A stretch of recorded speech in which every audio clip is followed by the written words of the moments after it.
ഗലാത്യ ലേഖനം 5-ാം അധ്യായം 12-ാം വാക്യം. നിങ്ങളെ കലഹിപ്പിക്കുന്നവർ അംഗച്ഛേദം ചെയ്തുകൊണ്ടാൽ കൊള്ളായിരുന്നു.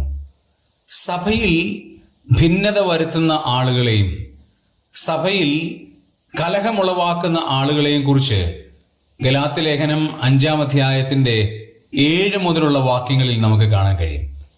അതിൽ നിങ്ങളെ കലഹിപ്പിക്കുന്നവർ ആരായാലും അവരെ അംഗച്ഛേദം ചെയ്താൽ അതായിരുന്നു ഇതിനെക്കാട്ടിലും നല്ലത് എന്ന് പറയുകയാണ്.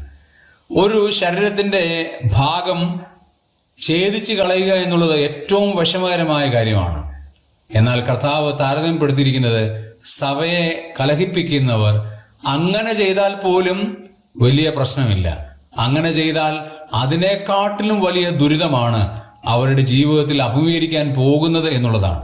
അംഗച്ഛേദം ചെയ്യുമ്പോഴുള്ള വേദനകളോ ദുഃഖങ്ങളോ ഉള്ളതിനേക്കാൾ ഏറ്റവും വലിയ വേദനയും ദുഃഖവുമാണ് ഒരു സഭയിൽ ഭിന്നത വരുത്തുന്നവനും കലഹിപ്പിക്കുന്നവനും നേരിടാനുള്ളത് എന്നുള്ളത് ഭയത്തോടെ വിറയലോടെ നാം കേൾക്കേണ്ടതും പഠിക്കേണ്ടതുമായ ഒരു കാര്യമാണ്.